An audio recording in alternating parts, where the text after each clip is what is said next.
성경 말씀 누가복음 2장 1절에서 14절까지의 말씀입니다.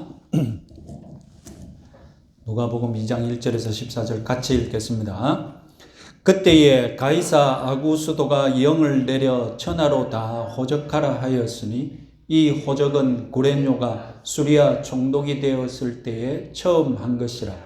모든 사람이 호적하러 각각 고향으로 돌아가매 요셉도 다윗의 집 족속이므로 갈릴리 나사렛 동네에서 유대를 향하여 베들레헴이라는 다윗의 동네로 그 약혼한 마리아와 함께 호적하러 올라가니 마리아가 이미 잉태하였더라. 거기 있을 그때에 해산할 날이 차서 젖아들을 다 강보로 싸서 구유에 누웠으니 이는 여관에 있을 곳이 없음이로라. 그 지역의 목자들이 밤에 밖에서 자기 양떼를 지키더니 주의 사자가 곁에 서고 주의 영광이 그들을 두루 비치매 크게 무서워하는지라. 천사가 이르되 무서워하지 말라. 보라, 내가 온 백성에게 미칠 큰 기쁨의 좋은 소식을 너희에게 전하노라. 오늘 다윗의 동네에 너희를 위하여 구주가 나셨으니 곧 그리스도 주시니라. 너희가 가서 강보에 쌓여 구유에 누워 있는 아기를 보리니 이것이 너희에게 표적이라 하더니 호련히 수많은 천군이 그 천사들과 함께 하나님을 찬송하여 이르되 지극히 높은 곳에서는 하나님께 영광이요 땅에서는 하나님이 기뻐하신 사람들 중에 평화로다 하니라. 아멘. 누가복음은 예수님이 태어난 그 때가, 그 시기가 언제인지를 알려주려고 노력하고 있습니다. 우리는 먼저 성경이 구체적으로 몇 년도에 이런 일이 있었다고 밝히지 않고 있는 것을 이상하게 생각해서는 안 됩니다.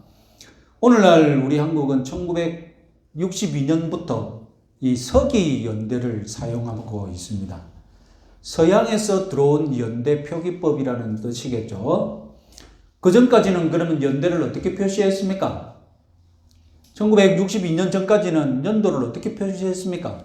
단기 몇 년, 단기 4천 몇 년 이런 식으로 표현을 했습니다. 서기를 영어로 AD라고 줄여서 사용합니다. AD는 라틴어 아노 도미니의 줄임말입니다.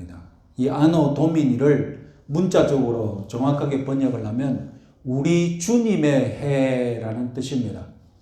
그래서 AD를 문자적으로 그대로 번역하면 주후라는 말로 번역을 해야 합니다. 그런데 주후하면 이 기독교 색채가 그대로 있으니까 우리나라에서는 주후라고 하지 않고 서기 혹은 라고 말하죠. BC라는 표기도 마찬가지입니다. 영어로는 before Christ, 그리스도 이전, 주님이 오시기 이전 이런 뜻인데, 그래서 문자적으로 그대로 번역을 하면 주전이라고 번역을 해야 되는데 우리는 중립적으로 기원전 이런 말로 사용하고 있지 않습니까? 정확하게 그냥 문자 그대로 주후라고, 주전이라고 하면 되는데 꼬름하게 서기, 기원후, 기원전이라고 중립적으로 번역을 하고 있는 겁니다. 자, 이처럼 예수님 탄생으로 주전, 주후, 기원전, 기원후 이렇게 나누는데 그럼 성경에는 왜 AD, BC가 없느냐? 당연히 AD, BC라는 말이 한참 뒤에 사용되었기 때문이죠. AD는 서기 주후 525년, 예수님이 오신 후 500년이 지나서야 사용되었습니다. 그 전까지는 그럼 연대를 어떻게 표시했느냐? 로마 창건연대라고 로마가 창건된 후 몇 년 이런 식으로 연대를 표기했습니다.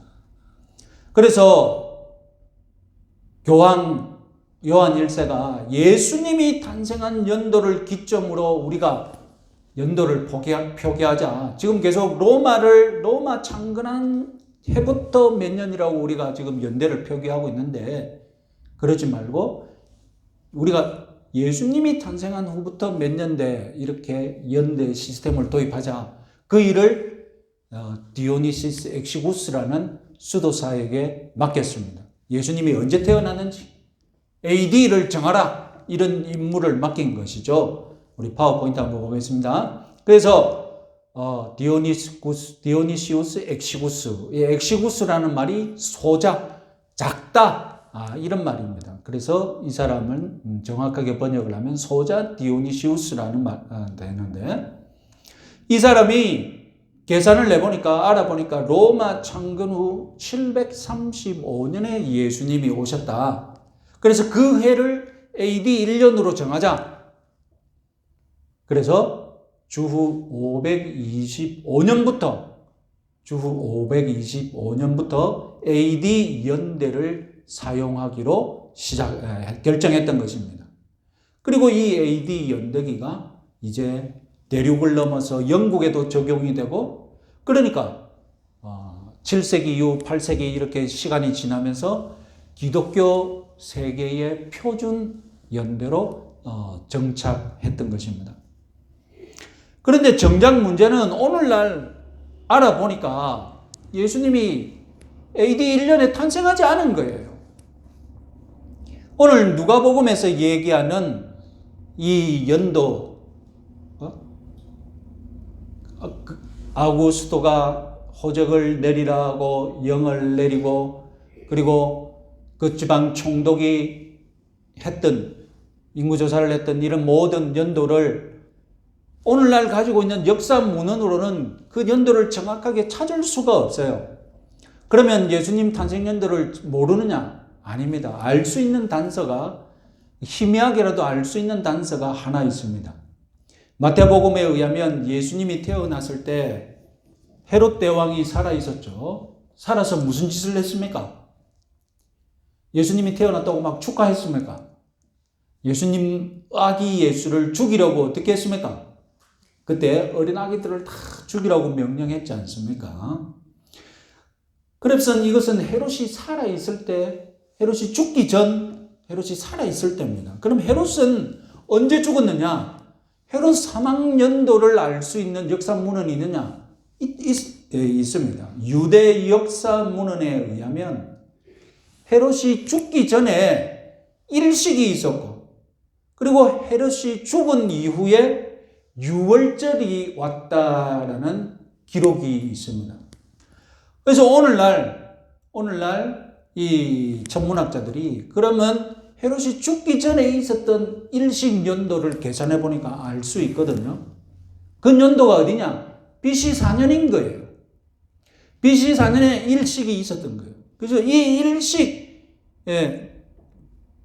전에 헤롯이 살아있을 때 일식이 있었고, 헤롯이 죽은 후에 유월절은 언제 있었냐? 계산해 보니까 4월 11일 날. 그래서 헤롯 사망연대가 BC 4년 3월 12일부터 4월 11일 사이에 헤롯이 죽은 거예요. 그러면 예수님 탄생은 적어도 언제 되겠습니까? 헤롯이 살아있을 때여야 되니까. 그래서 BC 4년 이전에 예수님이 태어났다는 것, 이거 하나는 우리가 분명하다는 것이죠. 자, 그러면 예수님의 사망연대는 BC 4년 이전이니까 우리는 AD 1년을 예수님 탄생이라고 믿고 있는데, 예수님은 BC 4년 이전에 태어났으니까 성경이 틀렸지 않느냐? 또 이렇게 주장을 합니다. 그러나 여러분, 성경은 몇 년도에 태어났다는 말을 한 적이 없습니다. 누가 AD 1년에 태어났다고 정했습니까? 디오니시우스, 그 사람이 이때 예수님이 태어났다고 정했지 않습니까? 그 사람 잘못이죠. AD 1년을 정해놓은 그 사람이 계산을 잘못한 것이죠. 그 사람이 모든 자료를 정확하게 알았다면, 우리가 최소한 아무것도 몰라도 최소한 BC 4년 이전이다, 이 정도는 알았더라면 그때라고 AD 1년을 정했을 거 아닙니까? 그러니까 누군가 여러분들을 붙잡고 아니 예수님이 AD 1년에 태어나시지 않았다며 성경이 틀린 거 아니냐 이렇게 따지면 여러분 뭐라고 말하시면 되겠습니까? 예?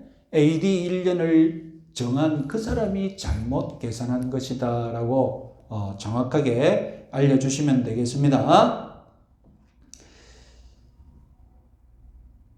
자, 우리는 지난주에 누가복음이 보고하는 베들레헴 성탄 이야기를 주목했습니다.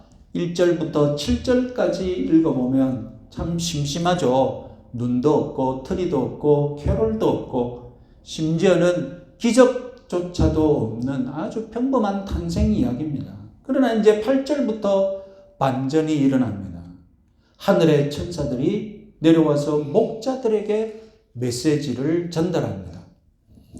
왜 하나님은 하필 목자를 선택하셨느냐? 오늘 우리가 한번 주목해 볼 것은 왜 성탄 이야기에 목자들이 끼어들었느냐 하는 것입니다. 자, 오늘날 베들레헴 3km 지점에 목자들의 들로 알려진 관광 코스가 있습니다. 오늘 베들레헴 가면 성탄절 예배라고 드리고 또 베들레헴 온 김에 베들레헴 근처에 목자들의 들이라는 관광 코스도 가게 되어 있습니다. 그 코스를 소개하는 사진들 중에 2000년 전에 유대의 양치기가 어떤지 알 수 있는 아주 재밌는 사진, 아주 중요한 사진이 하나 있습니다. 자, 유대에 오늘날 그 관광 코스 가면 목자들의 들이라는 곳에 가면 저런 목자들을 볼 수 있습니다. 자, 여러분, 저게 양물인데요. 오늘날 우리는 나무로 이렇게 막 텐트를 쳐놔서 그렇다고 생각하지만 그렇지 않습니다. 거기에는 나무보다도 돌이 더 흔하기 때문에 나무는 아주 귀하기 때문에 양우리를 어떻게 쳐놨습니까? 돌담으로 만들어 놓았죠. 그리고 이 양우리는 그 목자들이 양을 데리고 이렇게 다니면 일정한 코스가 있지 않습니까? 양을 먹이는 일정한 양을 데리고 다니는 코스가 있는데 거기서 하룻밤 먹을 지점에 이 돌담을 미리 만들어 놓고 이제 그 양을 거기서 하룻밤 먹고 난 다음에 또 이동하는 그런 식의 임시 이제 양을 가다 놓는 것이죠. 그리고 목자들은 어디에 있느냐? 양을 지킬 때 목자들은 어디에 있겠습니까? 바로 문에서 목자들은 거기서 잡니다. 문이 따로 있는 것이 아니라 무슨 나무나 이런 돌을 따로 넣는 것이 아니라 목자가 문이에요. 목자가 그 문 앞에서 자는 겁니다. 그러면 그 양들이 그냥 지켜지는 거죠. 자, 여러분 이 양치기에 대해서 여러 문헌을 보면 악평이 많습니다. 대개 이 양치기는 양주인의 집안 사람들, 아들들이 양을 관리했습니다. 그럼 자기 아버지의 양이니까 나중에 자기 양이 될 거니까 양을 어떻게 관리하겠습니까? 얼마나 정성 들여 관리를 하겠습니까? 그런데 사정이 생겼어. 아들이 아니라 삭을 주어서 양을 맡겨야 할 경우도 있지 않겠습니까? 그때 등장하는 것이 삭군 목자입니다. 이제 돈을 받고 양을 관리를 해주는 것이죠. 그러면 이 삭군 목자가 양을 생각하는 것과 주인의 아들이 양을 생각하는 것과 근본적으로 다르겠죠. 거기다가 이 삭군 목자가 아주 잘못 만나면 어떻습니까? 아주 게으른 목자도 만날 수 있지 않겠습니까? 그래서 이 삭군 목자가 악평을 듣는 경우가 있었던 것입니다. 요한복음 10장에서 예수님은 나는 선한 목자라고 말씀하시면서 자기를 누구와 비교합니까? 삭군 목자와 비교를 하잖아요. 최악의 삭군 목자가 있고 이 삭군 목자와는 전혀 다른 정말로 양을 생각하는 선한 목자가 있다는 것이죠. 자, 여러분, 흥미롭게도 소년 다윗이 양을 돌보았던 곳 어디겠습니까? 다름 아니라 베들레헴입니다. 다윗이 왕이 되기 전에 아버지의 양을 쳤던 곳이 어디냐? 베들레헴입니다. 그래서 이 목자 다윗이 양을 치던 베들레헴에서 이제 누가 오신다고요? 다윗의 후손 아기 예수님이 선한 목자로 오신 거예요. 그래서 예수님은 나중에 이 양을 위해 목숨을 버릴 선한 목자가 되실 것입니다. 그래서 여러분, 이 성탄 이야기에는 목동이 빠져서는 안 돼요. 성탄 이야기에 여러 핵심 이미지가 있겠지만 그것은 다름 아니라 예수님이 나중에 선한 목자로 죽으실 분이기 때문에. 그리고 이 베들레헴은 소년 다윗이 양을 치던 곳이기 때문에 이제 이 성탄 이야기에 이 목자들이 필요했던 것입니다. 자, 이제 천사들이 목자들에게 전한 메시지들을 주목해 보겠습니다. 아주 의미심장한 단어들이 있습니다. 먼저 10절 좋은 소식을 주목해 보겠습니다. 좋은 소식. 헬라어로는 유앙겔리아, 영어로는 굿뉴스. 한자로는 뭡니까? 한자로는 복음이 되겠죠. 자, 우리는 이 복음이라는 단어를 복음서 기자들이 만든 단어인 것처럼 알고 있습니다. 그러나 아닙니다. 2000년 전 로마 제국 사람들은 이미 굿뉴스, 유앙겔리아, 복음을 다른 곳에서 의미심장하게 사용하고 있었습니다. 다름 아니라 로마의 황제 아우구스투스에 관한 소식을 좋은 소식이라고 불렀던 것입니다. 자, 여러분, 오늘날 뉴스에 보면 뉴스를 말씀드리겠습니다 라고 하지 않습니까? 2000년 전에 굿뉴스를 말씀드리겠습니다 라고, 그 다음엔 무슨 이야기가 나왔겠습니까? 로마의 황제 아우구스투스는, 이런 식으로 뉴스가 나왔다는 뜻입니다. 황제가 어디를 방문했다, 황제가 아들을 얻었다, 이것이 바로 복음이었던 겁니다. 로마 제국에서는. 우리 성경에서는 오늘 본문에서 아구스도로 번역되었지만 우리 일반 역사에서는 로마의 초대 황제 아우구스투스라고 하죠. 그는 원래 이름이 옥타비아누스입니다. 우리가 알고 있는 카이사르, 시저, 영어로 시저의 후계자죠. 카이사르, 이 시저가 살해당한 후에 로마는 무려 18년간이나 내전을 치르게 되었습니다. 이 18년간의 내전을 종식시킨 사람이 옥타비아누스죠. 그러자 이 로마의 원로원은 주전 27년에 옥타비아누스에게 아우구스투스라는 칭호를 이제 바치게 됩니다. 아우구스투스, 즉 존엄한 자. 오늘날 한자로 잘 표현하자면 폐하. 북한에서 김정은을 뭐라고 부릅니까? 최고 존엄이라고 부르지 않습니까? 마찬가지로 로마 원로는 옥타비아누스를 최고 존엄이라고 부르기로 하면서 바친 칭호가 뭐라고요? 아우구스투스입니다. 그래서 이 아우구스투스는 정치를 잘하고, 그리고 로마 제국을 북아프리카까지 확장시켰습니다. 로마 제국이 북아프리카까지 확장되는 바람에 지중해가 로마 제국의 호수가 되어버렸어요.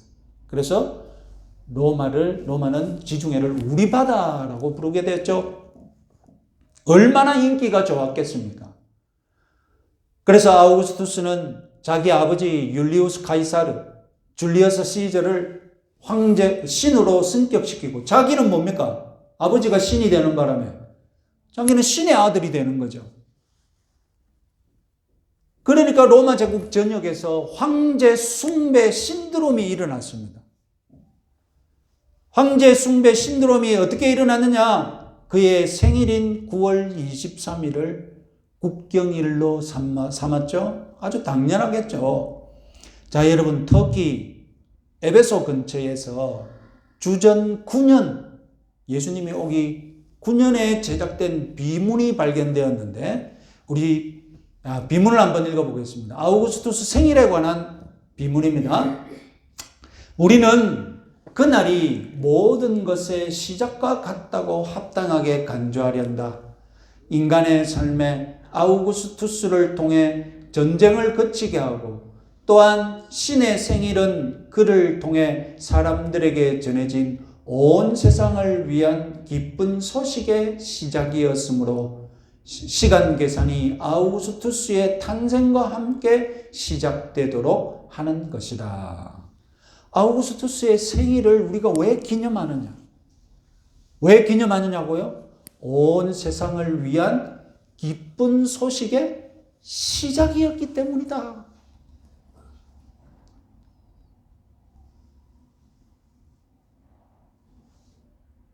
그래서 아우구스투스의 탄생이 곧 복음이었던 것입니다. 황제 숭배자들에게는. 이처럼 로마 제국은 황제에 관한 좋은 소식, 황제 복음에 열광하고 있었습니다.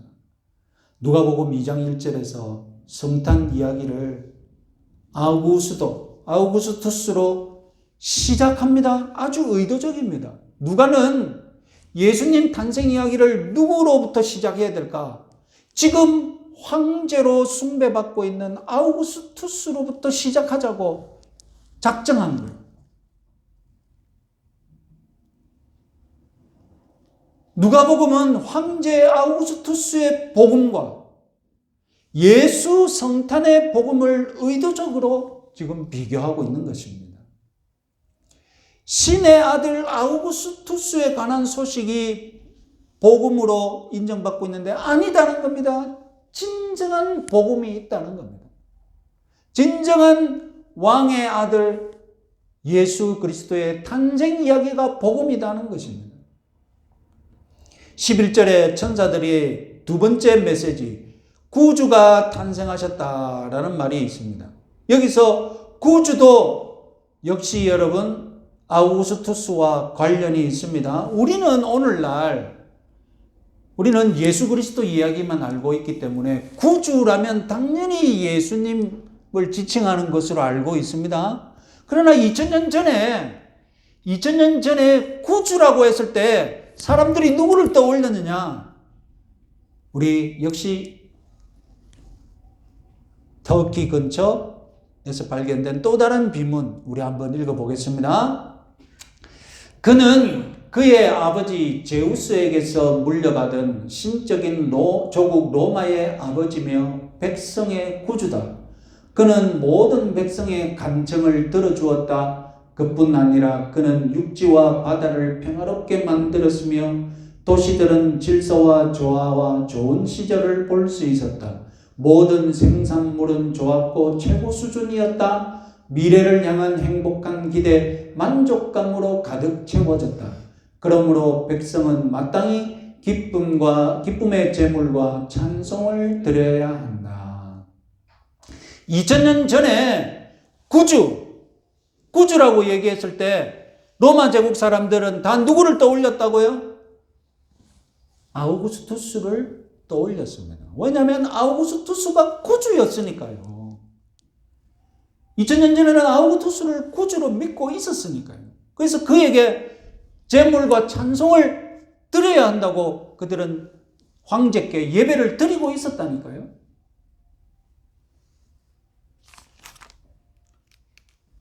여러분, 이 아우구스투스에게 바쳐지고 있는 그 구주를 누가복음은 이제 누구에게 돌린다고요? 이제 아기 예수께 구주라고 부르자는 것입니다.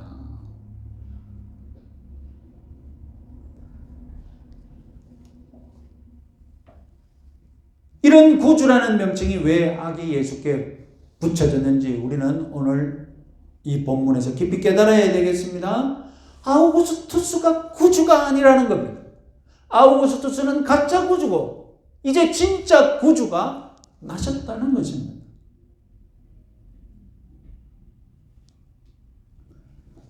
자, 천사들의 마지막 메시지는 찬양입니다. 지극히 높은 곳에서는 하나님께 영광이요 땅에서는 하나님이 기뻐하시는 사람들 중에 평화로다.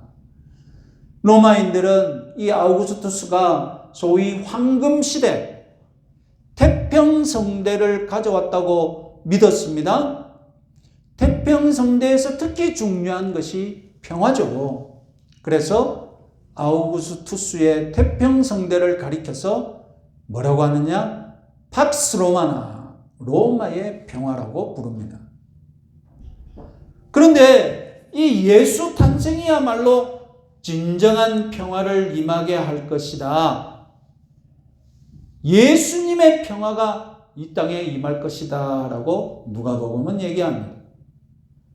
하나님과 인간 사이에 누리는 참다운 평화, 그러므로 인간과 인간 사이가 그리스도 안에서 참다운 평화를 누리는 것, 이것이 바로 예수 그리스도의 평화라는 것입니다. 아우구스투스가 구주고 그가 이 땅에 평화를 가져왔다는 것이 2000년 전 모든 사람들의 믿음이었는데 이제 누가는 새로운 믿음을 우리들에게 가르치는 겁니다. 아기 예수가 구주이며 그가 진정한 평화를 가져올 것이라는 것입니다. 로마의 평화를 경험하고 있는 당대인들에게 복음서는 예수 그리스도의 평화를 이제 맛보자고 선언하고 있는 것입니다. 로마의 평화, 칼로 이루어졌죠. 그 칼로 억지로 강압적으로 이룬 평화입니다. 그러니 로마의 평화는 갈등이 칼에 의해 잠시 멈춰진 것입니다. 갈등이 해결된 것이 아니라 칼로 억지로 억누르고 있는 거예요. 그래서 당시 로마의 지식인들도 이 로마 제국이 두려움 때문에 지금 억지로 잠잠해졌다는 것을 알고 인정했습니다. 그래서 로마의 평화, 알고 보면 계급의 갈등이 있고 빈부의 갈등이 있고 그래서 귀족과 평민과 노예가 있고 사람을 사고 팝니다. 부자는 무한히 사치에 빠지고 가난한 사람은 형편없는 삶을 계속 누리는 이런 악순환에 빠지게 됩니다. 그것이 로마 평화의 실상이에요. 그러나 그리스도의 평화는 어떻습니까? 그리스도의 평화는 사랑으로 모든 것을 다 회복합니다. 한없는 사랑의 힘으로 모든 사람들을 설득시킵니다. 그래서 그리스도의 평화는 계급을 없애버리죠. 귀족과 노예가 서로 한 공동체에 모여서 예배드립니다. 귀족과 노예가 서로 형제 자매라고 부릅니다. 그리고 부자들은 언제나 자발적으로 없는 사람들을 섬기려고 합니다. 이렇게 아우구스투스가 칼로 세운 두려움에 의한 평화, 예수 그리스도가 사랑에 호소하여서 세운 평화, 이 평화가 대결을 했는데 어떤 일이 벌어졌습니까? 누가 이겼습니까? 로마의 평화가 여러분 영원합니까? 로마는 결국 주후 476년 로마의 그 영원하다는 도시, 로마 도시가 함락당하여서 수많은 북방 민족에게서 도시 로마가 약탈당하는 일이 벌어지면서 공식적으로 로마는 멸망하고 맙니다. 로마의 평화 400년짜리였던 거예요. 400년이면 대단했죠. 네? 그동안 그 평화가 500년이나 지속되었으니 얼마나 대단합니까? 그러면 예수 그리스도의 평화는 어떻습니까? 예수 그리스도의 평화는 오늘날 2000년이 지난 오늘날 수억의 사람들에게 전파되어져서 수많은 사람들이 이 평화를 누리고 있지 않습니까? 로마의 평화는 가면 갈수록 쭈그러들고 약해졌는데 예수 그리스도의 평화는 어떻습니까? 가면 갈수록 확장되어지고 그 힘이 더 장대해졌던 것입니다. 전사들의 마지막 메시지, 땅에서는 기뻐하심을 입은 사람들 중에 평화로다. 기뻐하심을 입은 사람들. 이것은 하나님이 주권적으로 기뻐하시는 자라는 뜻이겠죠. 하나님께서 찾아오시기를 기뻐하는 자. 여러분, 오늘 본문 속에서는 당장 들판에서 자고 있는 목자들을 하나님이 기뻐하셨습니다. 하나님께서 목자들을 최초로 복음을 들을 대상으로 선택하셨다는 것, 이것이 바로 그리스도의 평화가 어떤 성격을 가졌는지 단적으로 보여주는 예죠. 들에서 자고 있는 목자들이 최초의 복음을 듣는 사람이었다니까요. 이것은 하늘의 평화가 얼마나 낮은 데까지 임할지를 단적으로 보여주는 예죠. 이것이야말로 은혜입니다. 하나님이 준비하신 진정한 평화의 위력, 목자부터 먼저 찾아가시는 거예요. 목자들을 기뻐하신 것처럼 하나님께서는 오늘날 저와 여러분들을 기뻐하셔서 복음을 알려주셨습니다. 그래서 오늘 저와 여러분들도 기꺼이 하나님의 은혜로 그리스도의 평화를 누리고 추구하는 자들이 되었던 것입니다. 여러분, 사실 그리스도의 평화를 추구한다는 것, 이것은 아무와도 싸우지 않는다는 뜻은 아닙니다. 우리는 하나님을 사랑하기 위해, 이웃을 내 몸같이 사랑하기 위해 또 다른 영적 전쟁을 치러야 합니다. 예수님이 사탄과 싸우시고 바리새인과 싸우셨듯이 그리스도의 평화는 때로는 악한 자들과 악한 무리들과 영적인 전투를 우리는 치를 때가 있습니다. 이 세상에서 그리스도의 평화를 위해 영적인 전쟁을 치르는 우리들이 오늘 성탄 본문에서 마지막으로 주목할 단어, 그것은 구유입니다. 누가복음의 이 성탄 본문에서 무려 3번이나 구유를 언급합니다. 이 구유는 오직 누가복음에서만 등장합니다. 누가는 자꾸 아기 예수가 구유에 있다는 사실을 주목하라는 겁니다. 목자들이 자기들이 경배해야 할 아기를 찾는데 결정적인 증거가 뭐라고요? 네?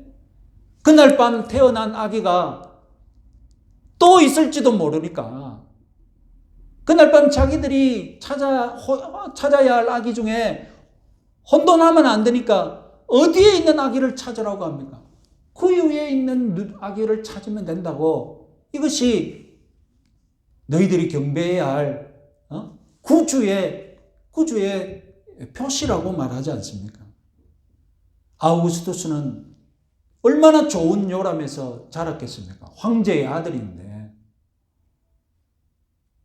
그리고 아우구스투스는 금빛 보좌에서 앉아서 통치하겠죠. 그러나 예수님이 시작한 요람은 어디입니까? 예수님이 시작하는 요람은 말이 먹이를 먹는 구유였습니다. 구유를 요람 삼아 시작합니다. 이것이 예수님 삶의 단면입니다. 예수님의 삶이 앞으로 어떻게 진행될지 보여주는 상징적인 것입니다. 예수님은 하늘의 평화를 전파하기 위해 구유를 요람 삼아, 구유를 보좌 삼아 지금 누워 계신 것입니다. 그리고 마지막에 예수님이 자기의 보좌로 삼으실 것이 어디겠습니까? 그것은 바로 십자가 위죠. 십자가가 이 예수님의 보좌가 될 것입니다.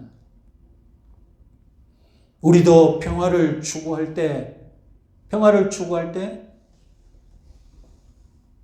목자 같은 삶을 찾아야 하고, 그리고 구유와 같은 그런 자리로 내려가야 할 것을 여러분 각오하시기 바랍니다. 마지막으로는 십자가에 이를 것까지도 각오하시기 바랍니다. 복음의 삶, 그것은 다름 아니라 구유에서 시작하여서 십자가를 지고 가는 삶인 줄 여러분 믿으시기 바랍니다. 우리가 추구하는 평화가 바로 그것입니다. 구유에서 시작하여서 십자가를 지고 가는 것입니다. 여러분, 우리 혁신교회도 구유와 같은 시작을 했지 않습니까? 그리고 지금 이제 저와 여러분 모두 십자가를 지고 가야 할 줄 각오하시기 바랍니다. 성탄절은 다름 아니라 구유에서 시작하여서 멀리 십자가를 바라보는 그 사랑, 그 은혜임을 확신하시기 바랍니다. 성탄절에 각오해야 될 것이 무엇입니까? 나도 구유에서 시작하여 십자가를 지는 삶을 각오하셔야 한다는 것입니다. 이 성탄의 은혜가 충만한 하루가 되시기 바랍니다. 찬송가 112장 찬송하시겠습니다.